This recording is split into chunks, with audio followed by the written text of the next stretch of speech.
Bismillahirrahmanirrahim. Assalamualaikum warahmatullahi wabarakatuh. Perkenalkan, nama saya Ummu Kulsum Abdurrahman. NIM 228130946. Kelas A19.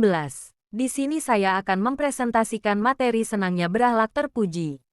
Ini adalah contoh gambar akhlak terpuji dan tidak senangnya berakhlak terpuji. Memahami makna, berbaik sangka, simpati, toleran, hidup rukun serta hormat, dan patuh kepada orang tua, guru dan sesama anggota keluarga.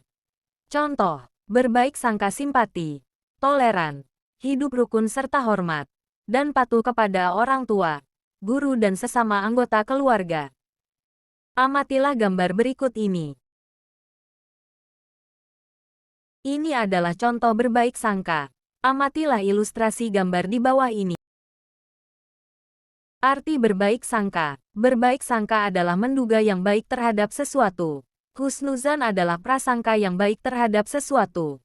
Husnuzan merupakan sikap terpuji. Seorang siswa harus selalu berbaik sangka atau berpikir positif terhadap orang tua, guru atau teman. Berpikir positif adalah perilaku terpuji. Lawan kata berbaik sangka adalah berburuk sangka atau prasangka. Siswa yang baik akan menghindari prasangka buruk. Bunyi surat Hujurat ayat 12. Ya ayyuhallazina amanu ijtanibu katsiram minat dani inabadat dani ismu wala tajassasu wala yahtab ba'dukum ba'da. Ayyuhibbu ahadukum ayyakula lahma ahihi maitan fakaritumu. Wattaqullaha innallaha tawwabur rahim. Yang artinya, wahai orang-orang yang beriman, jauhilah banyak dari prasangka. Sesungguhnya sebagian prasangka itu dosa dan janganlah kamu mencari-cari kesalahan orang lain dan janganlah ada di antara kamu yang menggunjing sebagian yang lain. Apakah ada di antara kamu yang suka memakan daging saudaranya yang sudah mati? Di dalam QS Al-Hujurat, Allah SWT sudah mengingatkan kita agar menjauhi prasangka buruk. Jangan mencari-cari kesalahan dan kejelekan orang lain. Karena apa yang kita sangkakan belum tentu kebenarannya. Di samping itu, diri kita belum tentu lebih baik dari orang yang kita jelek-jelekan tersebut. Ayat tersebut di atas didukung pula oleh hadis Rasulullah SAW yang artinya, hati-hati kalian dari prasangka buruk karena prasangka buruk itu adalah sedusta-dusta ucapan. Dan janganlah kalian memata-matai. HR Al-Bukhari dan Muslim. Dengan demikian, kita tidak menjelek-jelekkan teman kita yang ada di sekolah atau di lingkungan rumah. Pikiran kita hendaknya tidak dipenuhi oleh pikiran-pikiran yang negatif. Sebaliknya, kita berpikir positif, jernih dan mendoakan kebaikan untuk diri sendiri dan orang lain. Selanjutnya, simpati. Simpati adalah suatu proses kejiwaan di mana seorang individu merasa tertarik pada seseorang atau sekelompok orang karena sikap, penampilan, wibawa, atau perbuatannya yang sedemikian rupa. Simpati melibatkan proses evaluasi atau penilaian sebelum menentukan tertarik atau tidak, sehingga merasakan apa yang dirasakan oleh orang lain itu akan menjadi emosi yang sangat mendalam.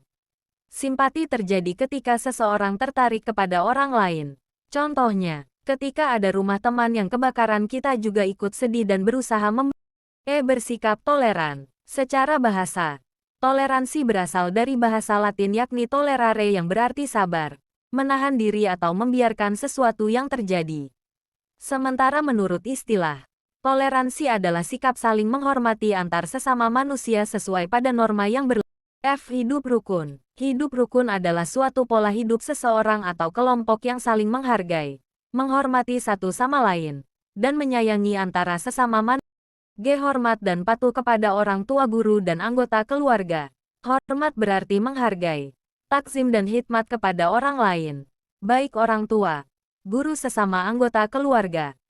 Dalam hubungan dengan orang tua, perilaku hormat ditujukan dengan berbakti kepada orang tua. Berbakti merupakan kewajiban anak kepada orang tua. Berbakti kepada orang tua merupakan salah satu amal saleh yang mulia. Nabi Muhammad SAW pun mendukung untuk berbuat baik kepada orang tua, yaitu, artinya, barang siapa yang berbuat baik kepada orang tuanya akan menjadilah ia sebagai orang yang paling baik dan akan dipanjangkan umurnya. Kewajiban hormat kepada guru. Dari Abu Mas'ud ia berkata, Rasulullah SAW selalu menyamkakan pundak-pundak kami menjelang salat dan beliau bersabda, Ratakan syaf kalian dan jangan sampai tidak rata, yang akan mengakibatkan berbedanya hati kalian. Hendaknya mendekat kepadaku orang-orang dewasa dan yang pandai-pandai kemudian berikutnya dan yang berikutnya lagi, hari. Muslim No. 600. Ini adalah contoh gambar menghormati guru. Sekian presentasi dari saya, kurang lebihnya saya meminta maaf sebesar-besarnya. Terima kasih. Wassalamualaikum warahmatullahi wabarakatuh.